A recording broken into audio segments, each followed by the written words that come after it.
الحمد لله نحمده ونستعينه ونستغفره ونؤمن به ونتوكل عليه ونعوذ بالله من شرور أنفسنا ومن سيئات أعمالنا من يهده الله فلا مضل له ومن يضلله فلا هادي له ونشهد أن لا إله إلا الله وحده لا شريك له ونشهد أن سيدنا وسندنا وحبيبنا وشفيعنا ومولانا محمدا عبده ورسوله أما بعد فأعوذ بالله من الشيطان الرجيم بسم الله الرحمن الرحيم قال الله سبحانه وتعالى هو الذي أرسل رسوله بالهدى ودين الحق ليظهره على الدين كله وكفى بالله شهيدا محمد رسول الله والذين معه أشداء على الكفار رحماء بينهم تراهم ركعا سجدا يبتغون فضلا من الله ورضوانا سيماهم في وجوههم من أثر السجود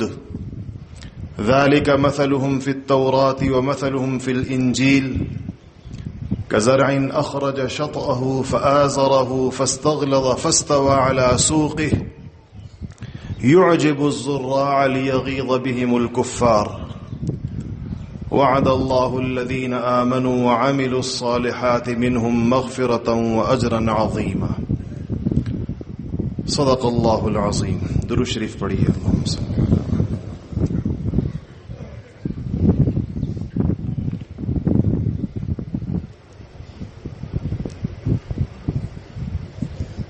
میرے محترم بھائیوں اور دوستو،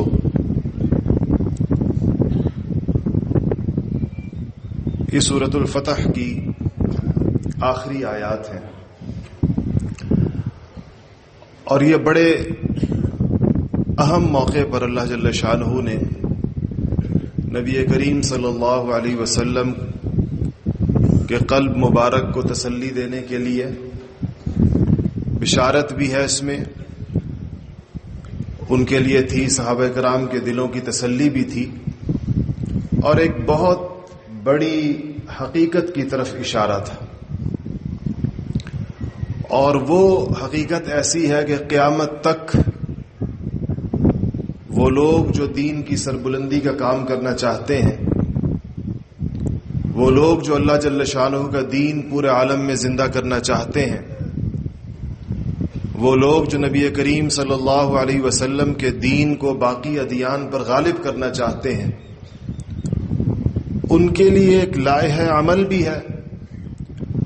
اور ان تمام افراد، جماعتوں، تنظیموں، تحریکوں، محنتوں کے لیے ایک آئینہ بھی ہے کہ ان آیات کے آئینے میں اپنے دینی کاموں کو دیکھا جائے۔ اگر تو ہماری محنت کا رخ، ہمارے کاموں کا طرز اس سے میل کھائے، اس سے ملتا جلتا ہو، تب تو ہم نتیجے کی امید رکھیں، اور اگر ہمارا طرز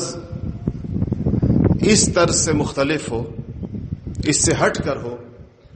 تو پھر ہم اپنے آپ کو طفل تسلی نہ دیں، اپنے آپ کو کسی دھوکے میں نہ رکھیں اور کسی خوش فہمی کا شکار نہ۔ دیکھیں، جس حصے کی تلاوت میں نے آپ کے سامنے کی، اس کا آغاز حضور اکرم صلی اللہ علیہ وسلم کے دین کے باقی ادیان پر غالب کرنے کے مضمون سے ہی ہوتا ہے۔ هو الذی ارسل رسولہ بالہدی ودین الحق لیظہرہ علی الدین کلہ وکفی باللہ شہیدا۔ یہ ہر مسلمان کی جو نبی کریم صلی اللہ علیہ وسلم پر ایمان لایا ہے، اللہ جل شانہ کی وحدانیت کا جس نے اقرار کیا ہے، یہ اس کے دل کا درد اور اس کی تڑپ ہے کہ حضور صلی اللہ علیہ وسلم کا لایا ہوا دین غالب ہو جائے، کیونکہ یہی نبی کریم صلی اللہ علیہ وسلم کی بعثت کا مقصد تھا، یہی آپ کی محنت کا میدان تھا، یہی حضرات صحابہ رضوان اللہ تعالی علیہم اجمعین کی زندگیوں کا مقصد تھا، اور اس مقصد کو خود نبی کریم صلی اللہ علیہ وسلم نے اور آپ کے بعد حضرات صحابہ کی جماعت نے جس شاندار طریقے کے ساتھ اس مقصد کو حاصل کیا، وہ رہتی دنیا تک کے لیے سب سے عالی شان مثال ہے۔ اس سے زیادہ اونچی مثال انسانوں کے سامنے کوئی اور نہیں آ سکتی۔ اسی لیے اس مثال کو اللہ جل شانہ نے پھر تفصیل کے ساتھ بیان کیا۔ تفصیل تو اس کو کہنا مشکل ہے، چند آیات ہیں، لیکن ان چند آیات کی تشریح کے اندر بڑی تفصیل موجود ہے۔ اس جماعت اور اس گروہ کا ذکر کیا ہے، اس مقدس جماعت کا، جو اس محنت میں نبی کریم صلی اللہ علیہ وسلم کے ساتھ شریک تھی اور جس کے اوپر سب سے پہلے حضور اکرم صلی اللہ علیہ وسلم نے اپنی محنت کا آغاز کیا تھا۔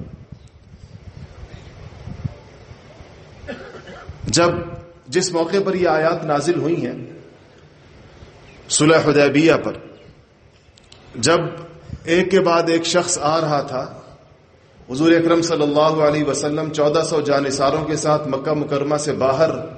حدیبیہ کے مقام پر موجود تھے، جس کو آج کل شمیسیہ کہتے ہیں، اور بات بن نہیں رہی تھی۔ تو آپ نے دیکھا کہ قریش کی جانب سے سہیل ابن عمرو کو بھیجا گیا رضی اللہ عنہ، بعد مسلمان ہوئے۔ تو آپ نے اس سے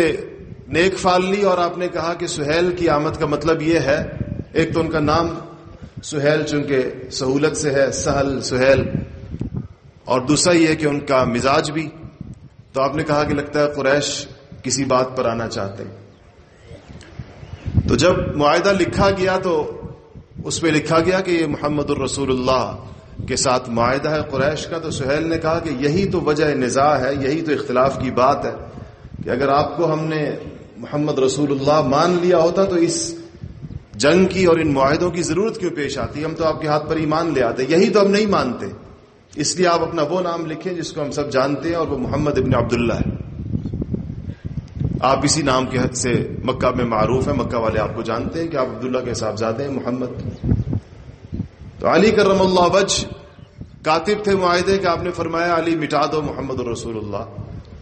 اور اس کی جگہ محمد ابن عبداللہ لکھ دو۔ سیدنا علی نے فرمایا کہ رسول اللہ مجھ سے تو نہیں مٹایا جائے گا، آپ کا نام یعنی وہ اتنی بڑی حقیقت کہ آپ اللہ تعالیٰ کے رسول ہیں، یعنی ہم وہ کلیجہ اور وہ جگر کہاں سے لائیں جو اس کو مٹا دے؟ تو آپ نے فرمایا کہ بتاؤ کہاں لکھا ہے، میں خود مٹا دیتا ہوں۔ چونکہ آپ امی تھے تو آپ نے فرمایا کہاں لکھا ہے، تو انہوں نے اشارہ کیا کہ کاغذ میں اس جگہ لکھا ہے، تو آپ نے اس کو مٹا دیا اور محمد ابن عبداللہ لکھ دیا۔ زمین پر رسول اللہ نے ان کے ساتھ معاہدے کی وجہ سے اور جہاں پر آپ پہنچنا چاہتے تھے جس کو مٹایا، تو اللہ پاک نے وہی الفاظ عرش سے جبرائیل امین کے ذریعے بھیج دی اور کہا محمد الرسول اللہ، کہ محمد اللہ تعالیٰ کے رسول ہیں، اور کسی کے مٹانے سے محمد رسول اللہ صلی اللہ علیہ وسلم کسی کے اس مطالبے سے آپ کی اس حیثیت کے اوپر کوئی آنچ نہیں آتی، کوئی فرق نہیں آتا۔ اس سے بھی یہ اللہ تعالیٰ کا معاملہ ہے کہ چونکہ حضور اکرم صلی اللہ علیہ وسلم بظاہر ان کا یہ خیال تھا کہ انہوں نے حضور کو تنزل نیچے لائے ہیں، اس بات پر اللہ پاک نے پھر ایسی جگہ اس معاہدے پر اگر صرف یہ لکھا ہوتا تو وہ کاغذ جب دنیا میں ختم ہوتا تو وہ بات بھی ختم ہو جاتی۔ اللہ پاک نے اس کو اس مصحف کے اندر لکھ دیا جس کو قیامت تک مسلمان تلاوت کرتے رہیں گے، اس سے بھی زیادہ اونچی جگہ پر۔ من تواضع للہ رفعہ اللہ، جو اللہ کے لیے تنزل کرتا ہے اللہ جل شانہ اس سے بھی زیادہ بلندیاں اور اونچائیاں اس کے مقدر کے اندر لکھتے تھے۔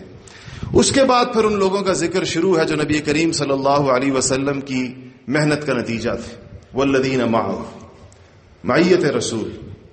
کہ جو لوگ نبی کریم صلی اللہ علیہ وسلم کے ساتھ تھے، ان کی کچھ صفات کا بیان ہے۔ ہمیں ان صفات کو اس خیال سے دیکھنا اور پڑھنا ہے کہ ہم انفرادی طور پر جن کاموں کے اندر مشغول ہیں اور اجتماعی طور پر دین کی جن محنتوں سے وابستہ ہیں، کیا اس میں یہ رنگ جھلکتا ہے یا نہیں جھلکتا؟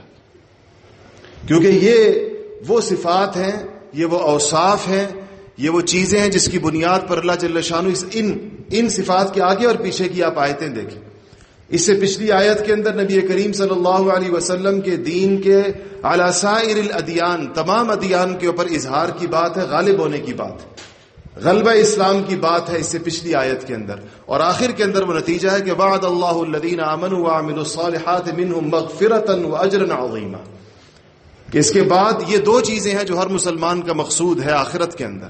دنیا کے اندر ہر مسلمان کا مقصود ہونا چاہیے کہ رسول اللہ صلی اللہ علیہ وسلم کا دین غالب آ جائے, اور آخرت کے اندر اس کو جو نتیجہ چاہیے تو اس کو اللہ تعالیٰ سے مغفرت چاہیے اور اجر عظیم چاہیے.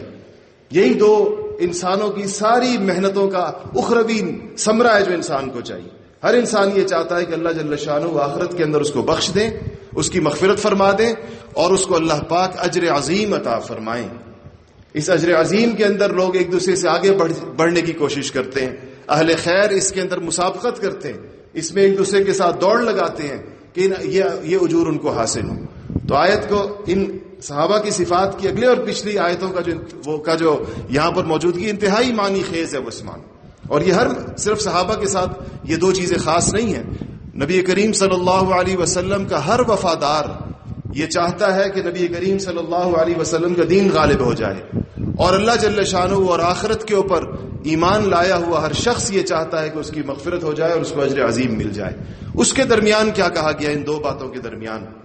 ایک تو یہ کہا کہ صحابہ کی صفات میں سے والذین معہ, معیت کا بیان ہے کہ نبی کریم صلی اللہ علیہ وسلم کا ساتھ ہونا. علماء نے لکھا ہے کہ صحابہ کو تو جسمانی ساتھ سب سے بڑا شرف ہے, اس میں تو کوئی ان کا ساتھ دے نہیں سکتا, لیکن قیامت تک آنے والی امت نبی کریم صلی اللہ علیہ وسلم کے ساتھ روحانی طور پر منسلک, اس کو بھی ایک معیت رسول حاصل ہے.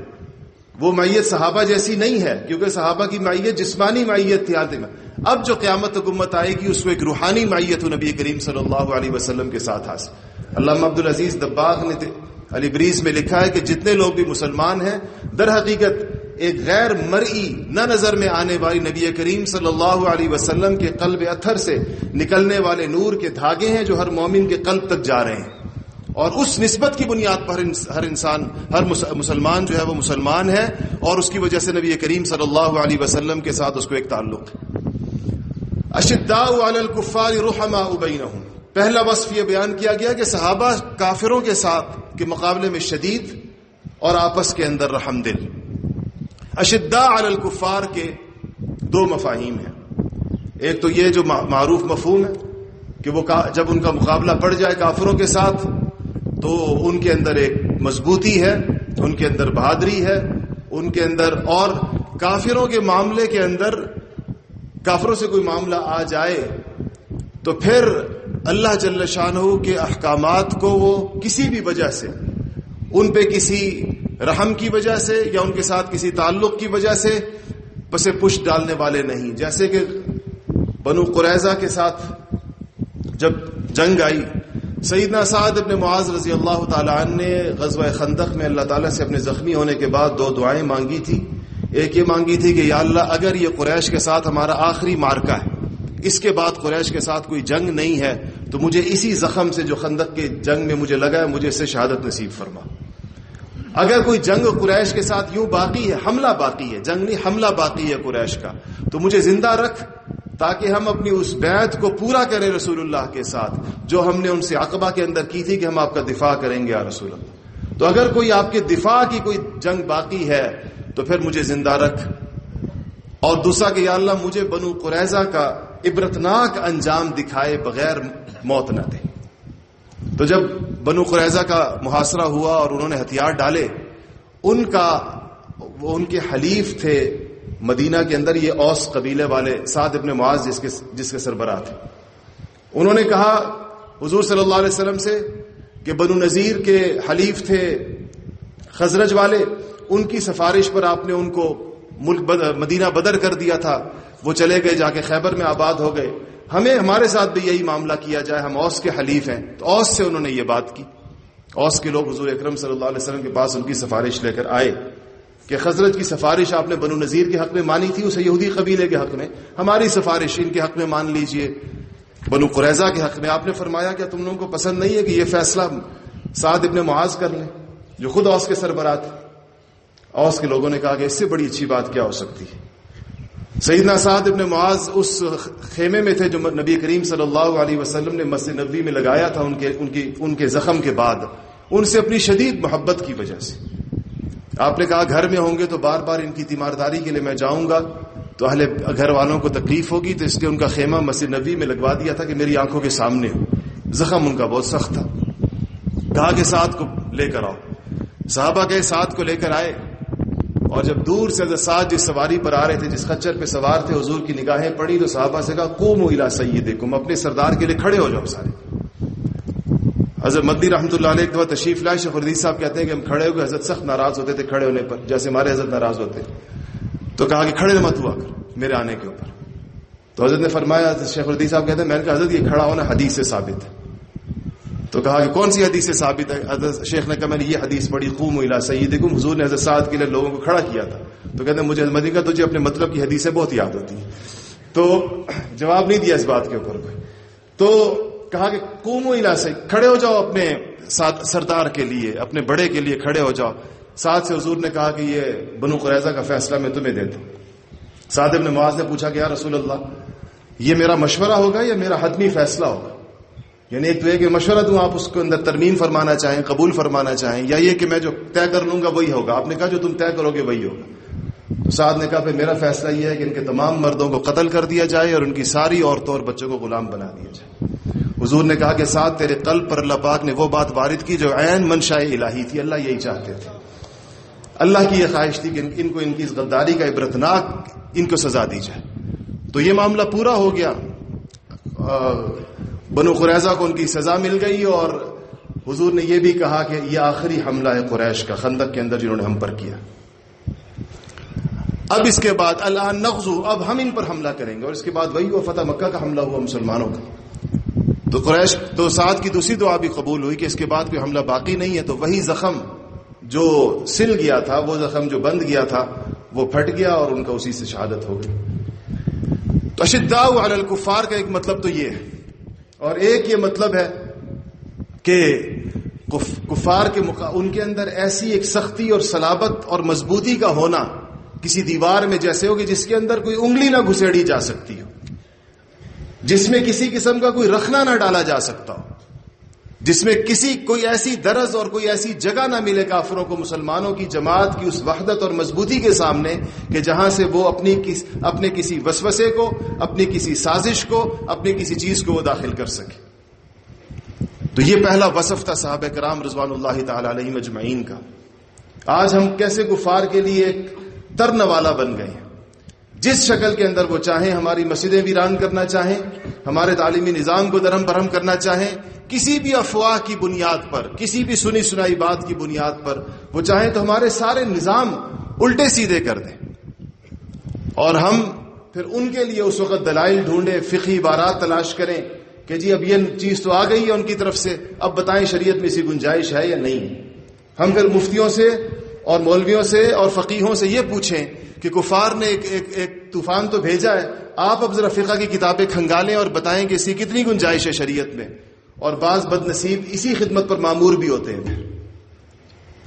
کہ ان کا یہی کام رہ جاتا ہے کہ وہ ایسے موقعوں کے اوپر پھر بتائیں کہ ہاں فلانی جگہ یہ لکھا ہے. حضرت عام طور پر ایک لطیفہ بیان کرتے ہیں کہ ایک صاحب کہیں بیٹھے تھے رفع حاجت کے لیے, اور وہاں پر بیٹھ کر دعا مانگ رہے تھے دوران رفع حاجت کہ اللہم ارحنا رائح الجنہ, رائحۃ الجنہ, یا اللہ جنت کی خوشبوئیں ہم کو سنبھا. تو کسی نے سنا تو اس نے کہا کہ دعا تو بہت اچھی ہے مگر یہ جگہ اس دعا کی نہیں ہے کہ بیٹھے قضاء حاجت کے لیے اور جنت کی خوشبوؤں کی دعا کر رہے ہیں. تو فقہی جزیات فقہ کی کتابوں میں لکھی ہوتی ہیں, لیکن وہ کس موقع کے لیے ہوتی ہیں اتنا تو ایک فقیہ اور مفتی کو پتا ہوتا ہے کہ وہ کس موقع کے لیے ہیں. دوسری چیز رحماء بینہم, اس کا ایک مطلب یہ بھی نہیں ہے اشداء علی الکفار کے کہ صحابہ ایسے خونخوار تھے کہ انہوں نے کبھی کسی کافر کے اوپر رحم نہیں کیا. خود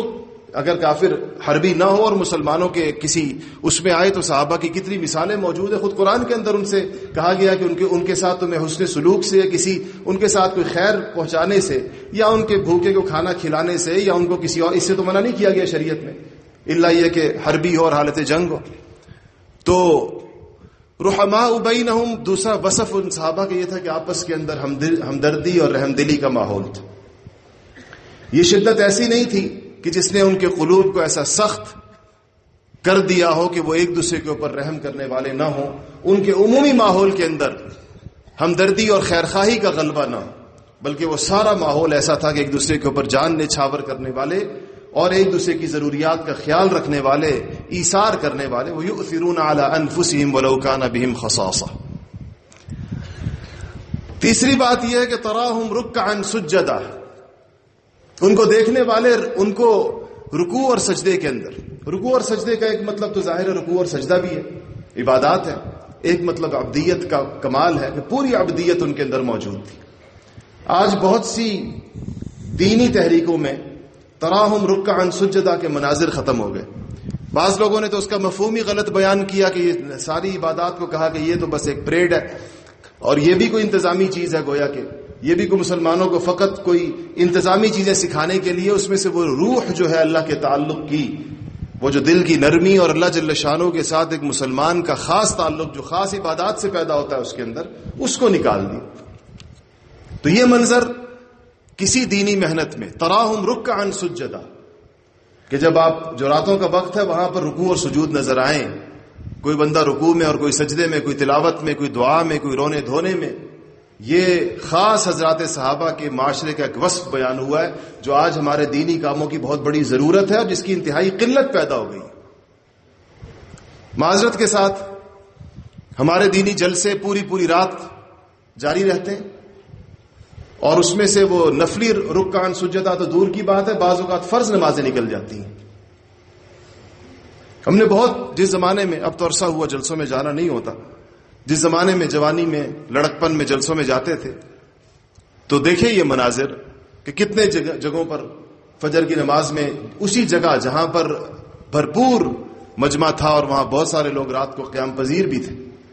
جب فجر کی نماز کا وقت آیا تو مسجد عجیب ویرانی کا منظر پیش کر رہی تھی۔ یہ نہیں کہ وہاں لوگ نہیں تھے، لوگ تھے،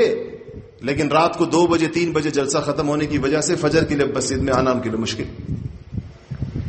یہ مناظر ہم نے دیکھے اور بہت سی جگہوں پر دیکھے، اللہ معاف کرے بعض تو خانقاہوں میں بھی یہ مناظر ہوتے، رات 2-3 بجے تک اجتماع چلتے، اس کے بعد پھر فجر کی نماز سے مسجدوں کی ویرانی دیکھنے سے تعلق رکھتی ہے۔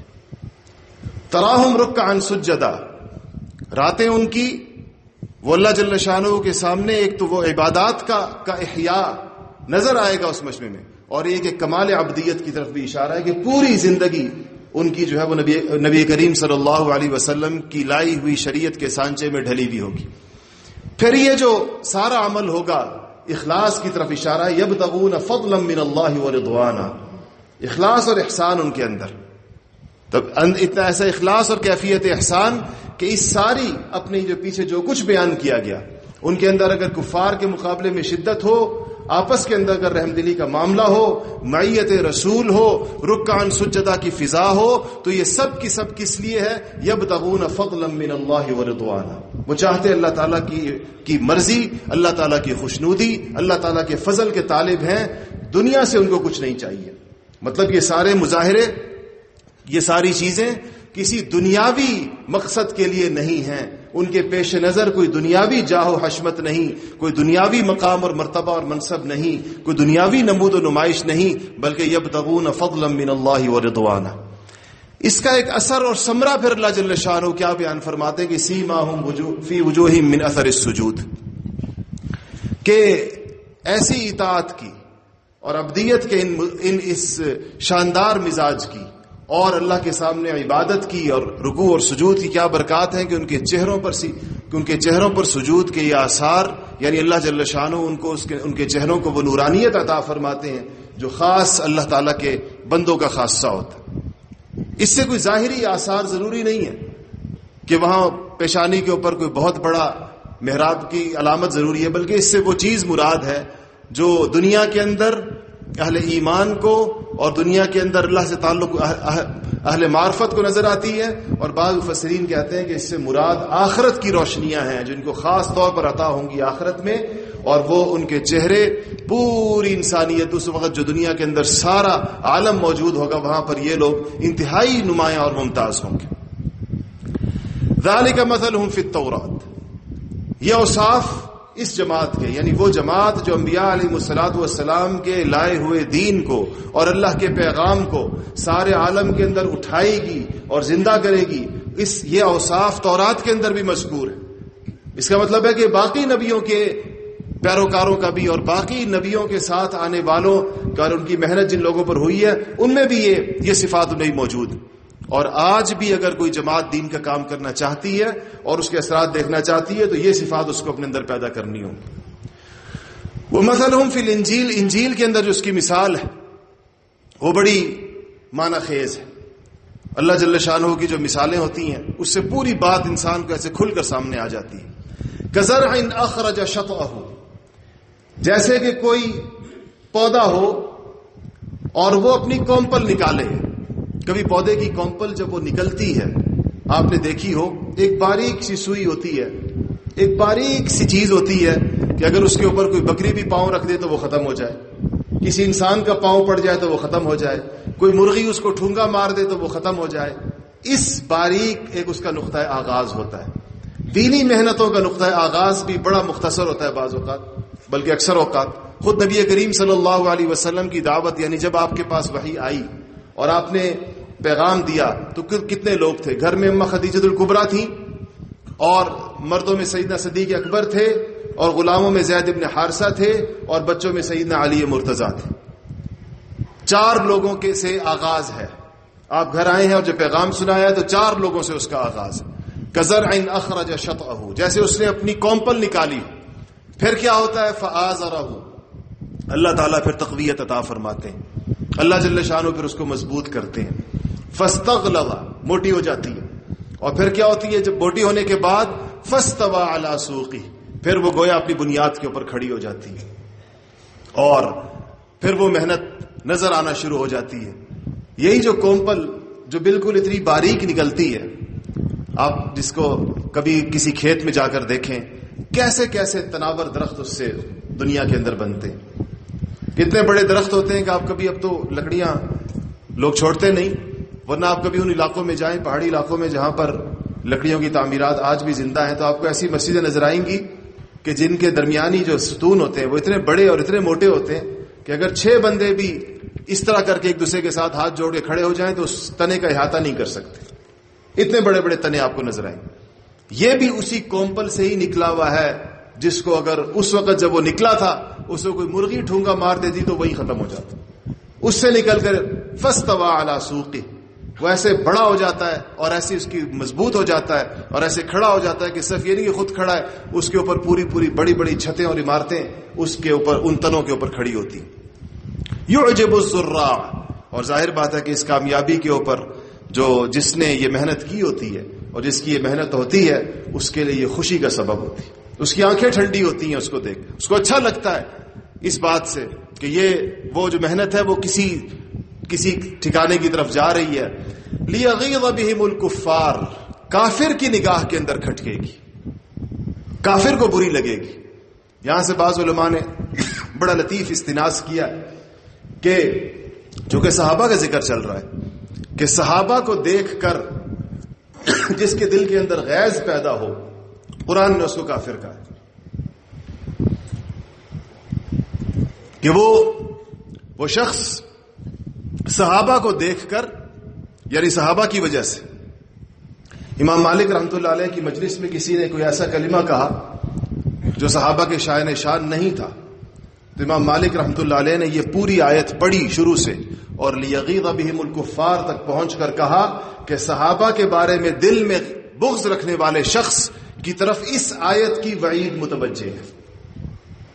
اس آیت کی وعید اس شخص کی طرف متوجہ ہے جس کے دل کے اندر حضرات صحابہ رضوان اللہ تعالی علیہ مجمعین کے بارے میں کوئی ایسی کیفیت. تو یہ حضور اکرم صلی اللہ علیہ وسلم کی اس محنت کے نتیجے کو دیکھ کر کافر غیظ کے اندر آئے گا،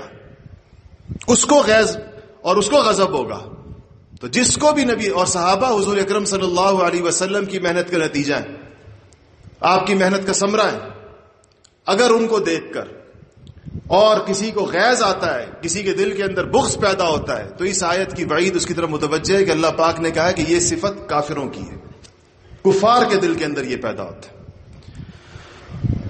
اور جب اس سارے محنت سے تو وعد اللہ الذین آمنوا وعملوا الصالحات منہم مغفرۃ واجر عظیما، یہ اخروی ثمرہ ہے پھر اس ساری بات کا، یہ اس کا نتیجہ ہے. تو میرے بھائی اور دوستو، یہ چند آیات ہیں سورۃ الفتح کی، لیکن اگر آپ دیکھیں تو اس میں مسلمانوں کے لیے کتنا بڑا سبق ہے اس کے اندر. اور ان کے لیے اپنی محنتوں کا رخ درست کرنے کی اور صحیح دینی محنتوں کو پہچاننے کی کہ کون سی دینی محنتیں ایسی ہیں کہ اس میں ہمارے اوقات لگیں، اس کے اندر ہماری مشقت ہو، اسی کے ساتھ ہمیں امید وابستہ اور اسی کے ساتھ ہمیں توقع ہو جو اس سے میل کھاتی ہو، جو اس سے ملتی جلتی ہو. کیونکہ حضرات صحابہ کا یہ اسوہ فَإِنْ آمَنُوا بِمِثْلِ مَا آمَنْتُمْ بِهِ فَقَدْ اهْتَدَوْا، ان کا اسوہ قیامت تک کے لیے. اللہ جل شانہ نے تو اس جماعت کا انتخاب ہی اس لیے فرمایا تھا کہ قیامت تک آنے والے مسلمان ان سے روشنی لیں گے، اور قیامت تک آنے والے مسلمانوں کو، انسانوں کو ان سے ایک ہدایت ملے گی، ایک نمونہ اور ایک اسوہ ان کے سامنے کھڑا ہوگا. آج ہماری دینی محنتیں، ہمارے دینی کام اس بات کے محتاج ہیں، اس بات کی ہمیں ضرورت ہے کہ ہم اس پر غور کریں کہ وہ ساری محنتوں کا رخ درست ہے یا نہیں، پھر ہم اس سے اس نتیجے کی توقع رکھیں جو نتیجہ ہمیں درکار ہے. ہمارے ہاں بہت سارے کام، بہت ساری چیزیں جس کی ابتدا اور آغاز درست طریقے سے ہوا ہوتا ہے، لیکن وقت گزرنے کے ساتھ وہ متاثر ہو جاتی ہیں اپنی معاصر بے دینی کی تحریکوں سے، بعض اوقات اپنے ساتھ اسی زمانے کے اندر چلنے والے اور رجحانات کے ساتھ اور چیزوں کے ساتھ. اس لیے ضرورت اس بات کی پڑتی ہے کہ اپنے کاموں کو بار بار پھر قرآن و سنت کے اوپر پیش کیا جائے اور پھر اس کو اثر نو صاف کیا جائے، اثر نو دیکھا جائے. حضرات مجددین دنیا میں یہی کام کرتے ہیں. آ کر ان سے اللہ جل شانہ اسلام کی اسی تازگی کا کام لیتے ہیں کہ وقت گزرنے کے ساتھ اگر دین پر، شریعت پر، دین کی محنتوں پر، احیاء اسلام کی تحریکوں پر اگر کوئی دھول اور مٹی پڑ گئی ہے، اگر کوئی اغیار کے اثرات اس کے اوپر آ گئے ہیں، اگر کسی اور طرف کا ایسا تاثر اس کے اندر شامل ہو گیا ہے جس نے اس کو اس کے بالکل سیدھے رستے سے تھوڑا ہٹا دیا ہے، تو وہ آ کر اس کو دوبارہ اپنے رستے کے اوپر ڈالتے ہیں. سچی بات یہ ہے، اور آپ اس سے اتفاق کریں گے، کہ ہمارے سارے دینی کاموں کو اس دور میں، چاہے وہ کسی عنوان کے تحت بھی ہو رہے ہیں، ان کو اس بات کی ضرورت ہے کہ ان کے طریقہ کار پر، ان کے طرز پر، جس طریقے کے ساتھ وہ کیے جا رہے ہیں، اس میں ایک نئی روح دوڑائی جائے. ہمارے کاموں میں سے روح نکل گئی ہے، شکل، ظاہری ڈھانچہ اور اس کا جسد باقی ہے. آپ کسی بھی محنت کو لیں، کسی بھی چیز کو لیں، تو اس کے اندر سے جو باوجود اس کے کہ اس کی ظاہری شکل اچھی خاصی بعض اوقات نظر آتی ہے، اس میں افراد کی تعداد بھی نظر آتی ہے، اس میں مادی اسباب بھی جو ضرورت کے ہیں وہ سارے پورے نظر آتے ہیں، لیکن ہم سب اس بات سے اتفاق کریں گے کہ ہمیں نتائج نہیں مل رہے. نتیجے کے اعتبار سے ہم ہر گزرتے دن پیچھے ہوتے ہوئے محسوس ہو رہے ہیں. ہم سب اس بات کو نہیں محسوس کرتے کہ کفر جیسے اسلام کو دیوار سے لگا رہا ہو، جیسے اس کو پیچھے کی طرف دھکیلتا چلا جا رہا ہو، حالانکہ ہمارے دینی کاموں کا حجم تو بڑھ رہا ہے. آج جتنے مدارس ہمارے ہاں موجود ہیں، کیا 30 سال پہلے اتنے مدرسے تھے؟ آج جتنی خانقاہیں موجود ہیں، کیا 30 سال پہلے اتنی تھی؟ آج ہمارے پاس جتنے طلبہ موجود ہیں، کیا آج سے 30-40 سال پہلے اتنے تھے؟ جب ہماری تعداد بڑھ رہی ہے، ہماری بلڈنگیں بڑھ رہی ہیں، ہمارے پاس زمینیں بڑھ رہی ہیں، ہمارے اثاثے بڑھ رہے ہیں، تو پھر ہم پیچھے کیوں ہو رہے ہیں؟ نتیجے کے اعتبار سے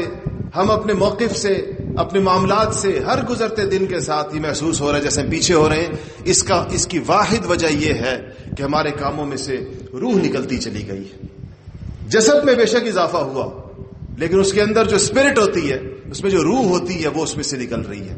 یہ جو اجتماع اور یہ جس محنت کے لیے آپ یہاں پر تشریف لائے ہیں، اس کے مقاصد میں سے ایک اہم ترین مقصد، جس کو اگر ہم لوگ سمجھ جائیں تو ہمیں پورا کام سمجھ میں آ جائے گا، کہ ہمارے سارے کاموں میں، چاہے وہ دین، آج تو میں دین کے کاموں کے حوالے سے بات کر رہا ہوں، لیکن دو چیزیں آپ ذہن میں رکھیں تو آپ کو پوری بات اور انشاءاللہ محنت سمجھ میں آئے گی کہ دنیاوی اعتبار سے ہمارے جتنے شعبے ہیں، ایک انسانی مسلمانوں کا ایک انسانی معاشرہ جتنے شعبوں سے مل کر بنتا ہے، چاہے وہ تجارت کا شعبہ ہے، چاہے وہ زراعت کا شعبہ ہے، چاہے وہ حکومت کا شعبہ ہے، وزارت کا شعبہ ہے، پولیس کا محکمہ ہے، جتنے ہمارے شعبے ہیں، ادارے ہیں، محکمے ہیں، وہ امت کے لیے نافع بن جائیں، ملک و ملت کے لیے مفید اور نافع بن جائیں، ان میں سے بھی ہر قسم کی کمی، کوتاہی، کسی قسم کا ضرر، تکلیف اور مصیبتیں ان سے دور ہوں، اور وہ نبی کریم صلی اللہ علیہ وسلم کی تعلیمات کے مطابق آ جائے، اور جو ہمارے دین کے جتنے شعبے ہیں، دین کی ہماری جتنی شکلیں اور محنتیں ہیں، اس میں حقیقی معنوں کے اندر روح پیدا ہو جائے، یہ اس چیز کی محنت ہو رہی ہے دونوں اعتبار سے۔ اس کو آپ صرف ایک خانقاہی اجتماع نہ سمجھیں کہ کچھ وقت کے لیے کچھ لوگ خانقاہ میں جمع ہوں اور کچھ نیکی اور عبادات کر لیں۔ تمام چیزوں کے اندر، تمام شعبوں میں، تمام اداروں میں، دین کے سارے شعبوں میں حقیقی معنوں میں روح کیسے پیدا ہوگی، اس کی محنتی کوشش ہو رہی، اور اللہ کے فضل و کرم سے آپ یہ جو میں نے آپ کے سامنے آیات پیش کی، تلاوت کی، انشاءاللہ اگر آپ غور کریں گے اور اس آئینے کے اندر آپ دیکھیں گے تو آپ کو یہ فضا اور یہ ماحول نظر آئے گا، آپ کو ہمدردی اور خیرخواہی ایسی نظر آئے گی۔ الحمدللہ یہاں سے تربیت پا کر جانے والے ساتھیوں میں اپنوں، یعنی یہ نہیں کہ صرف آپس میں اس طرح پیر بھائی ایک دوسرے کے ساتھ ہمدرد ہوتے ہیں، تمام مسلمانوں کے لیے اللہ تعالیٰ کا ایسا فضل و کرم ہے کہ جہاں پر بھی دارالایمان والتقویٰ کے مراکز سے، اس مرکز سے تربیت پا کر جانے والے لوگ گئے ہیں، اللہ جل شانہ نے ان کو لوگوں کا مرجع بنایا ہے۔ اگر وہ علماء ہیں تو ان کے اوپر لوگوں کا اتفاق ہے، اپنوں کا بھی ہے، پرایوں کا بھی، اور اگر وہ عام عوام ہیں ان کے اندر بھی اللہ پاک نے اتنی وسعت پیدا کی ہے، ان کے اندر بھی اللہ جل شانہ نے اتنی ہوشیاری اور سمجھداری پیدا کی ہے کہ وہ اپنے علاقے کے لوگ ان کے اوپر ہر اعتبار سے اعتماد کرتے ہیں، کیونکہ یہ اس رحماء بینہم کی ایک شکل ہوتی ہے، یہ ایک فضا اور ماحول پیدا کرنے کی ضرورت ہوتی ہے۔ اسی طرح آپ دیکھیں الحمدللہ اجتماع ہے، اور آپ نے دیکھا ہوگا ہر جگہ، میں رات بھی اپنے ساتھیوں سے کہہ رہا تھا، دیکھیں یہاں اجتماع کے اندر مغرب کے بعد کوئی بیان نہیں، مغرب کی نماز کے بعد صرف مجلس ذکر ہوتی ہے، اور عشاء اپنے وقت پر ہوتی ہے، اور عشاء کے بعد سوائے سورۃ الملک پڑھنے اور اپنی انفرادی ضروریات کے علاوہ کوئی کام نہیں۔ یہ کیوں نہیں ہے؟ اس سے نہیں ہے کہ تاکہ رات کو آپ کی رکعن سجدہ کی فضا یہاں پر قائم ہو۔ رات یہاں پر جب آپ بر وقت عشاء کے بعد آرام کریں گے تو 3 ساڑھے 3 بجے سے وہ مناظر آپ کو نظر آئیں گے جو الحمدللہ یہاں پر صرف اجتماع کے دنوں میں نہیں، اللہ کے فضل سے سال کے 365 دن یہی منظر قائم رہتا ہے، اور صرف یہاں نہیں، یہاں سے جڑے ہوئے تمام مراکز کے اندر جہاں جہاں دارالایمان والتقویٰ کے مراکز موجود ہیں، اللہ کے فضل سے وہاں پر راتیں اسی طرح سے، جہاں علاقائی اجتماعات ہوتے ہیں اللہ تعالیٰ کے فضل و کرم سے وہاں پر راتیں اسی طرح۔ یہ منظر آج حقیقت یہ ہے کہ اللہ جل شانہ نے ایک ایسا تجدیدی کام ہے جو اللہ پاک نے ہمارے حضرت سے لیا ہے، یہ ہمارے دینی کاموں سے نکل گیا تھا، انفرادی طور پر موجود تھا، بزرگ ہر دور کے اندر ہوتے ہیں، ان کی راتیں ایسی ہوتی ہوں گی، لیکن اجتماعی دینی محنتوں میں اس فضا کی ایک بالعموم کمی پیدا ہو گئی تھی۔ آج اللہ جل شانہ نے اس کی ایسی جگہوں کے اوپر بھی، میں کل ہمارے اسلام آباد میں ایک صاحب آئے، میں ان سے کہا، مجھے کہنے لگے کہ بعض شہر تو اس کاموں کے لیے وہاں ہوتا ہی عشاء کے بعد کا وقت ہے، اور انہوں نے کراچی کی مثال دی، ان کے کراچی کے اندر عشاء سے پہلے کوئی جلسہ ہونا تو سمجھ میں ہی نہیں آتا، میں کہا جی ہمارے کراچی کے اجتماعات بھی عشاء کی نماز پہ ختم ہو جاتے ہیں۔ ان کو بڑا تعجب تھا، یہ کراچی کے ساتھی بیٹھے، ان کو پتا ہے کراچی میں لوگ تو جلسہ شروع 10 بجے کرتے ہیں، بسم اللہ 10 بجے قاری صاحب آ کے پڑھتے ہیں، پھر ان کا جلسہ شروع ہوتا ہے۔ تو لاہور کا بھی یہی حال ہے، ساری رات جاگتے ہیں وہاں پر، لیکن وہاں پر بھی عشاء کی نماز کے اوپر اللہ کا شکر ہے سب چیزیں بند ہو جاتی، اور اس کے بعد جو ہے وہ کس لیے کہ لوگ راتوں کو اٹھنے کا، لوگوں کے اندر اس کا مزاج پیدا ہو، اس کا ذوق پیدا ہو، اللہ پاک کا فضل ہے کہ ہزاروں لوگوں کے اندر اللہ پاک نے یہ مزاج اور یہ ذوق پیدا کیا۔ تو اس چیز کی روح پیدا کرنے، اس کی ضرورت دین کے تمام کاموں کو، دین کی کون سی ایسی محنت ہوگی آپ بتائیں، دین کا کون سا ایسا شعبہ ہوگا جس کو اس بات کی ضرورت نہ ہو، جو اس سے بے نیاز ہو، کہ جس کو اس چیز کی حاجت نہ ہو۔ 2 صحابہ کو نبی کریم صلی اللہ علیہ وسلم نے ایک غزوہ میں ایک جگہ پر کھڑا کیا، اور ایک پہرے پر، درے کے پہرے کے اوپر، تو ایک صحابی نے کہا میں تو آرام کرتا ہوں، تم آرام کرو، میں پہرا دیتا ہوں، پھر میں آرام کروں گا، تم پہرا دو گے۔ تو جو ایک صاحب لیٹ گئے، دوسرے نفل کی نیت باندھ لی، اور نفل کی نیت باندھی، اور کسی نے دیکھ لیا کہ ایک آرام کر رہا ہے دوسرا نماز پڑھ رہا ہے، تو اس نے تاک کر تیر مارا جو ان کو لگا، انہوں نے تیر اپنے ہاتھ سے نکال کر پھینک دیا اور نماز جاری رکھی. پھر دوسرا تیر لگا، اس کو پھینکا اور نماز جاری رکھی. پھر لگا تو یہ سوچا کہ ایسا نہ ہو کہ میرے جسم سے اتنا خون نکلے کہ میں گر جاؤں اور پہرے کی جو ذمہ داری ہے اس سے فرق نہ پڑ جائے. تو وہاں پر اپنے ساتھی کو جگایا. اس نے ان کو خون دیکھا تو کہا تم نے پہلے مجھے کیوں نہیں جگایا؟ تو انہوں نے کہا کہ ایک سورت شروع کی بھی تھی تو دل چاہ رہا تھا کہ سورت پوری کر لوں تو پھر سلام پھیروں. تو جہاد کے میدان میں پہرے پر کھڑے ہوئے صحابہ کی رات ایسی ہے، اور ان کی نفل کے نماز کے ساتھ اور ان کی اس کی دلی وابستگی کا یہ عالم ہے. تو کوئی شعبہ بھی، حالانکہ جہاد سے زیادہ ہنگامی حالات تو کہیں پر بھی نہیں ہوتے، تو جہاد سے زیادہ مشکل صورتحال تو کہیں پر بھی نہیں ہوتی، لیکن وہاں پر بھی حضرات صحابہ کرام رضوان اللہ تعالی علیہم اجمعین نے ان چیزوں کو زندہ رکھا. تو آج یہ ہماری ہر چیز کی ضرورت ہے. یہ ہمارے میدان جہاد کی بھی ضرورت ہے، یہ ہماری تعلیم گاہوں کی بھی ضرورت ہے، یہ ہمارے خانقاہوں کی بھی ضرورت ہے، یہ ہر چیز کی ضرورت ہے. اسی طرح یہ وسعت ہونا، یہ فراخی ہونا کہ جس میں مسلمانوں کو کچھ مشترکات کے اوپر، وہ لوگ جو مسلمان ہیں ان کو فروعی اختلافات سے بالاتر ہو کر کچھ چیزوں کے اوپر اکٹھا کرنے کی صلاحیت ایسے مجمع کی اس وقت امت کو، ایسے لوگوں کی، ایسے علماء کی شدید ضرورت ہے. جب بھی کبھی بھی آپ دیکھ لیں، قریب کے زمانے کے اندر دیکھ لیں کہ مسلمانوں نے جب بھی اپنے فروعی اختلافات کو بالائے طاق رکھ کر کسی مشن کے اوپر بھی اکٹھے ہوئے ہیں، اس میں اللہ پاک نے ان کو کامیابی عطا فرمائی، اس میں ان کا نتیجہ ضرور ملا ہے. اور اس کے اندر انہوں نے مخالف قوتوں کو پیچھے دھکیلا ہے. اور جب ہم آپس میں تتر بتر ہوئے ہیں، باہم دست و گریبان ہوئے ہیں، تو اس کا فائدہ ہمیشہ دوسروں نے اٹھایا. یا آپ اس ملک کی تاریخ میں قریب کے زمانے میں دیکھیں کہ جن جن موقعوں کے اوپر ہم نے کہا کہ اس کے اوپر ہم اکٹھے ہیں سارے مسلمان، تو اللہ جل شانہ نے اس کے اندر ہمیں کامیابی عطا فرمائی. اس کے لیے ایسے لوگ چاہیے ہوتے ہیں جن میں یہ صلاحیت ہو کہ وہ، اور یہ بصیرت بھی ہو کہ اپنی چیز کے اوپر وہ کس مضبوطی کے ساتھ قائم رہتے ہیں، جو چیزیں جن چیزوں کے اوپر کھڑا ہونے کی ضرورت ہوتی ہے، اور وہ کون سی چیزیں ایسی ہیں، وہ کون سی باتیں اور وہ کون سے میدان ایسے ہیں جس کے اندر کہیں پر کسی سکوت کی گنجائش ہے، کہیں پر کسی قسم کا توسع ہے، کہیں پر اس میں کوئی، یہ ایک ظاہر بات ہے، فقیہانہ بصیرت اس کے لیے چاہیے. اس کے لیے خاص قسم کی دل کی آنکھیں بھی چاہیے، اس کے لیے خاص قسم کا ایمان اور جذبہ بھی چاہیے. کیونکہ بعض اوقات بعض لوگ، یہ نعرے تو ہر بندہ لگاتا ہے، اور اس نعرے کے اس آواز کے نتیجے کے اندر کیسی کیسی چیزیں وجود کے اندر آتی ہیں بعض اوقات. تو یہ تربیت، ایک بڑے مجمع کی ایسی تربیت ہونا، علماء کرام کا یہ ذہن ہونا، یہ بھی ہماری بہت بڑی ضرورت ہے. اور الحمدللہ یہاں پر جو نظام تربیت ہے، الحمدللہ اس سے گزرنے والے ساتھیوں کو اور خاص طور پر حضرات علماء کو اللہ جل شانہ اس کی بصیرت عطا فرماتے ہیں، اور اس کے نتائج اور ثمرات پورے ملک میں اور ملک سے باہر دیکھے جا سکتے ہیں. جہاں جہاں پر الحمدللہ پاکستان سے باہر ہمارے ساتھیوں کے مراکز میں، دارالایمان کے مراکز، دیگر محنتوں کے مراکز، اور ہماری ہماری دارالایمان کے مراکز میں تبلیغی مراکز قائم ہیں. اسی کے اندر جماعتیں آتی ہیں اور ٹھہرتی ہیں. کوریا کے اندر دارالایمان ہے، اسی دارالایمان میں جماعتوں کی تشکیلیں ہوتی ہیں، وہیں سے جماعتیں بھی جاتی. تو یہ وہاں جو تربیت لے کر جانے والے ساتھیوں کے اندر تربیتوں میں یہ وسعت ہے کہ وہ ساری اہل حق سے وابستہ تمام دینی جماعتوں کو اپنے ساتھ جوڑ کر رکھ سکتے ہیں، ان کے ساتھ اچھے تعلقات رکھ سکتے ہیں، ان کے ساتھ تعاون کر سکتے ہیں، ان کے دینی کاموں میں ان کے ساتھ تعاون کر سکتے ہیں. اس کی ضرورت اس وقت اس معاشرے کو ہے یا نہیں،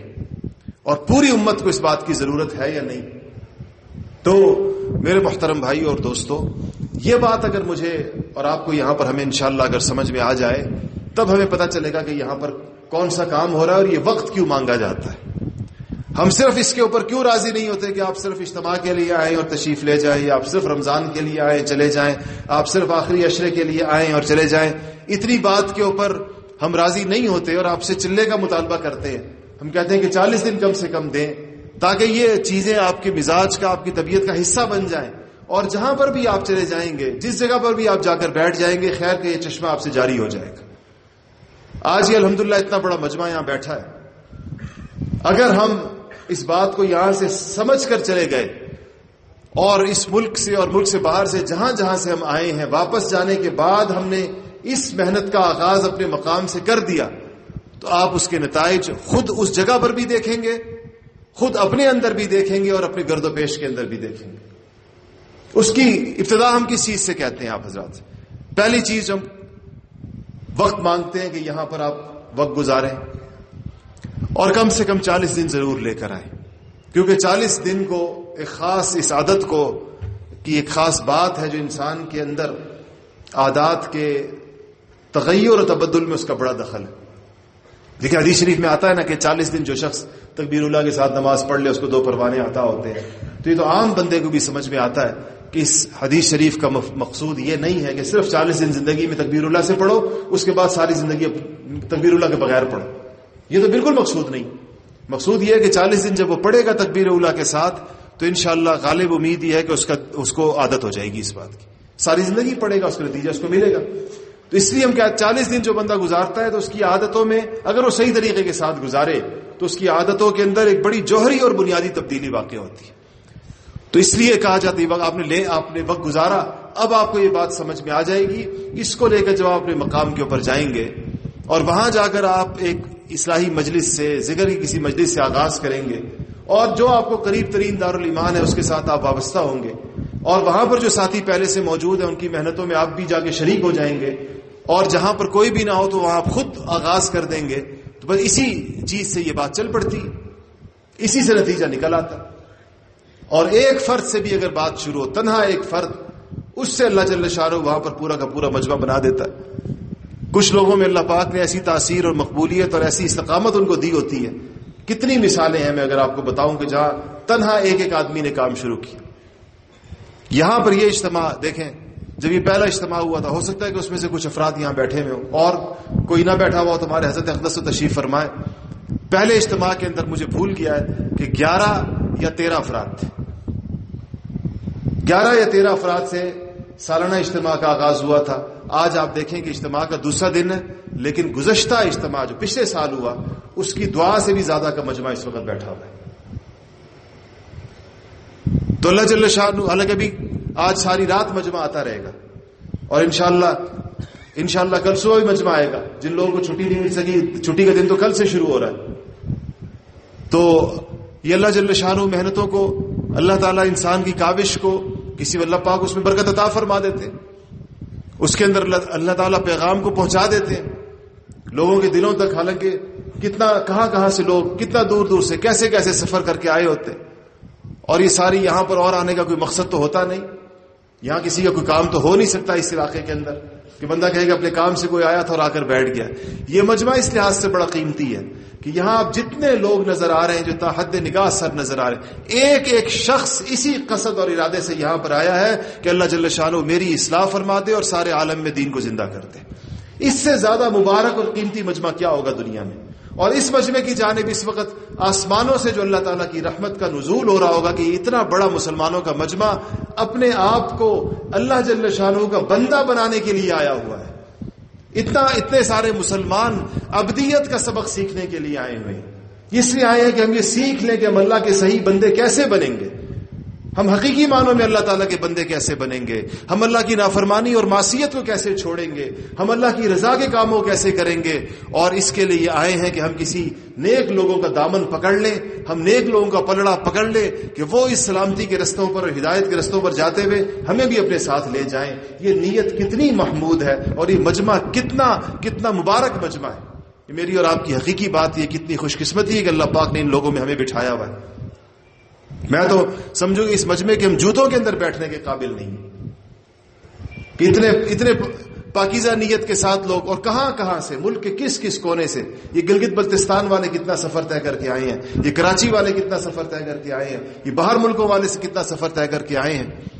تو یہ ہماری جو آمد ہے یہ وصول اس وقت ہوگی جب ہم یہاں کے اس پیغام کو صحیح معنوں کے اندر نہ صرف سمجھ جائیں بلکہ اس کو حرز جان بنا کر یہاں سے واپس جائیں، ہم اس بات کو پورے طور پر ہمارا دل قبول کر لیں۔ اور اس کے یہ کوئی اتنا مشکل پیچیدہ فلسفہ نہیں ہے جو آپ کے سامنے پیش کیا گیا، بہت سادی سی اور آسان سی بات ہے۔ اور الحمدللہ آپ آتے ہی یہاں پر اس بات کو، اس اجتماع کا سب سے بڑا فائدہ یہ ہوتا ہے کہ بات کو سمجھانے کے لیے جو ماحول درکار ہوتا ہے وہ اجتماع سے زیادہ بہتر ماحول کہیں اور نہیں ہوتا. اس اجتماع میں کوئی قلوب کی کیفیت ایسی ہو جاتی ہے. ہم ابھی کوئٹہ کے سفر پر تھے اور میں وہاں ہر بیان کے اندر کوئٹہ سے لے کے چمن تک جہاں جہاں ہم نے آواز لگائی جا کر میں نے ان سے عرض کیا، اور اس سے پہلے بھی جہاں جہاں اسفار ہوئے اس اجتماع کی محنت کے سلسلے میں ہم نے عرض کیا کہ ان 4 دنوں کے اندر جو جمعرات کو بر وقت آئیں اور اتوار تک، دن تو 2-2.5 بنتے ہوں گے لیکن اس طرح گنتی کے اندر 4 آتے ہیں، اس میں اس بات کو سمجھنے اور اپنے دل میں اتارنے کے لیے سب سے سازگار فضا یہاں پر ہوتی ہے. ایک تو خود مرکز کی برکات ہے، دوسرا جس جگہ پر جو عمل مسلسل ہو رہا ہو، پورا سال ہو رہا ہو اور پوری یکسوئی اور اخلاص اور استخلاص کے ساتھ ہو رہا ہو، اس مکان کو ایک خاص حیثیت بھی حاصل ہو جاتی ہے کہ وہاں آ کر جو شرح صدر ہوتا ہے وہ کسی اور بازار اور کسی اور کوچے اور قریے میں نہیں ہوتا. انسان کو اس جگہ کے اوپر آ کر انسان کو، چونکہ وہاں پر اسی بات کا تذکرہ ہوتا کہ